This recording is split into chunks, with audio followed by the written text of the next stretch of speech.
Hi friends, എല്ലാവർക്കും പൊടീസ് വേൾഡിലേക്ക് സ്വാഗതം. ഇന്ന് ഞാൻ വന്നിട്ടുള്ള നല്ല ഹെൽത്തി ആയിട്ടുള്ളൊരു ഈവനിങ് സ്നാക്കിൻ്റെ റെസിപ്പി ആയിട്ടാണ് കേട്ടോ. വളരെ എളുപ്പത്തിൽ തയ്യാറാക്കി എടുക്കാൻ പറ്റുന്ന തനി നാടൻ എള്ളുണ്ടയുടെ റെസിപ്പിയാണ് കേട്ടോ. അപ്പോൾ വീഡിയോ കണ്ടുകൊണ്ടിരിക്കുമ്പം ഇഷ്ടമാണെന്നുണ്ടെങ്കിൽ മറക്കാതെ ഒന്ന് ലൈക്കും കൂടി ചെയ്തേക്കണേ. അപ്പോൾ നമുക്കിതെങ്ങനെ തയ്യാറാക്കുന്നതെന്ന് ഒന്ന് നോക്കിയിട്ട് വരാം. എള്ളുണ്ട തയ്യാറാക്കി എടുക്കുന്നതിനായിട്ട് ഞാനിവിടെ 2 കപ്പ് അളവിലാണ് കേട്ടോ എള്ള് എടുത്തിട്ടുള്ളത്. ഇത് നന്നായിട്ട് കഴുകിയതിന് ശേഷം വെയിലത്തിട്ട് ഉണക്കി എടുത്തിട്ടുള്ള എള്ളാണ് കേട്ടോ ഞാൻ എടുത്തിട്ടുള്ളത്.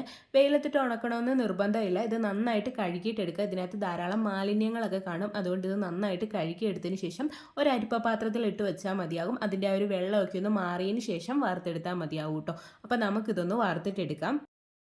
അതിനായിട്ട് എള്ള് നമുക്കൊരു ഫ്രൈയിങ് പാനിലേക്ക് അങ്ങ് ഇട്ട് കൊടുക്കാം. എന്നിട്ട് നമുക്കിതൊന്ന് വറുത്തിട്ടെടുക്കാം കേട്ടോ. ഒരു ലോ ടു മീഡിയം ഫ്ലെയിമിൽ വെച്ചിട്ട് വേണം വറുത്തിട്ടെടുക്കാൻ വേണ്ടിയിട്ട്.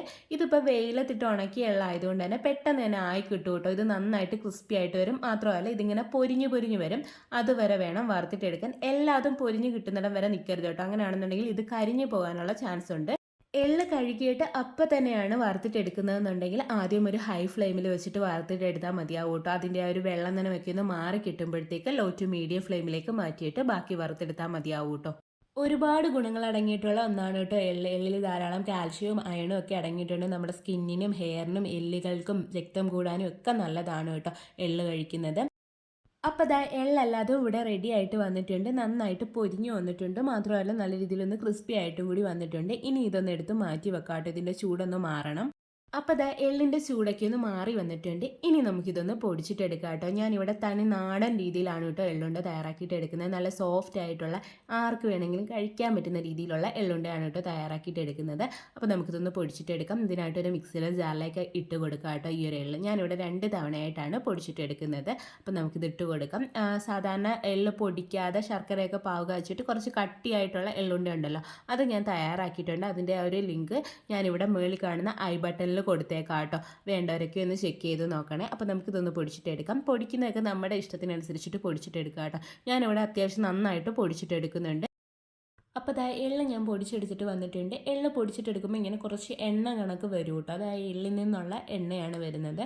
ഇത് നമുക്കൊരു പാത്രത്തിലേക്ക് ഇട്ട് കൊടുക്കാം കേട്ടോ. എന്നിട്ട് ബാക്കിയുള്ളതും അതുപോലെ തന്നെ ഞാനൊന്ന് പൊടിച്ചെടുത്തിട്ടുണ്ടായിരുന്നു. അടുത്തതായിട്ട് ആ ഒരു മിക്സിയുടെ ജാറിലേക്ക് നമുക്ക് 1 കപ്പ് അളവിൽ പൊടിച്ച് ശർക്കര ചേർത്ത് കൊടുക്കുക കേട്ടോ.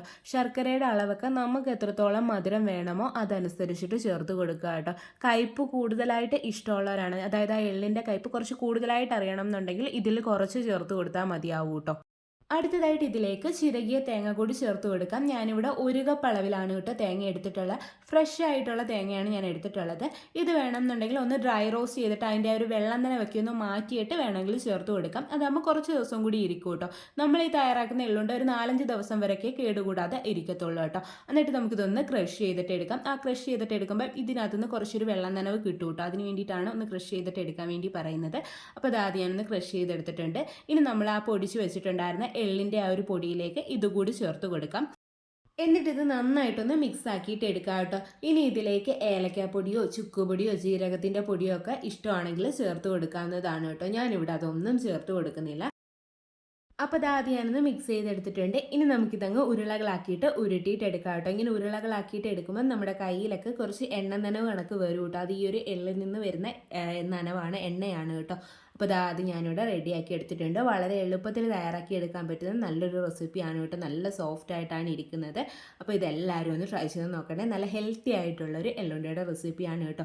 ഈ ഒരു അളവിൽ എനിക്കൊരു 11 എള്ളുണ്ട കിട്ടിയിട്ടുണ്ട് കേട്ടോ. ഇതിൻ്റെ പുറത്തേക്ക് ഞാൻ ഒരു കാഷ്യൂ ഒക്കെ വെച്ച് കൊടുക്കുന്നുണ്ട്. ചെറുതായിട്ടൊരു ഭംഗിക്ക് വേണ്ടിയിട്ടാണ്, ഇങ്ങനെ ചെയ്യണം എന്നൊന്നും ഇല്ല കേട്ടോ. അപ്പോൾ എല്ലാവരും ട്രൈ ചെയ്ത് നോക്കുക. ട്രൈ ചെയ്ത് നോക്കിയിട്ട് ഫീഡ്ബാക്ക് പറയാൻ മറക്കല്ലേ. അതുപോലെ തന്നെ ഇതുപോലുള്ള ഒരുപാട് റെസിപ്പീസ് നമ്മുടെ ചാനലിലുണ്ട്. എല്ലാവരും കയറി ഒന്ന് കണ്ടുകൂടി നോക്കണേ. വീഡിയോ ഇഷ്ടമാണെന്നുണ്ടെങ്കിൽ ഒന്ന് ലൈക്കും കൂടി ചെയ്തേക്കണേ. അതുപോലെ തന്നെ ആദ്യമായിട്ട് ചാനൽ കാണുന്ന കൂട്ടുകാരൊക്കെ ഉണ്ടെങ്കിൽ പ്ലീസ് ഒന്ന് സബ്സ്ക്രൈബ് ചെയ്ത് സപ്പോർട്ടും കൂടി ചെയ്യണേ. വീണ്ടും നല്ലൊരു വീഡിയോ ആയിട്ട് വരാം. Thanks for watching.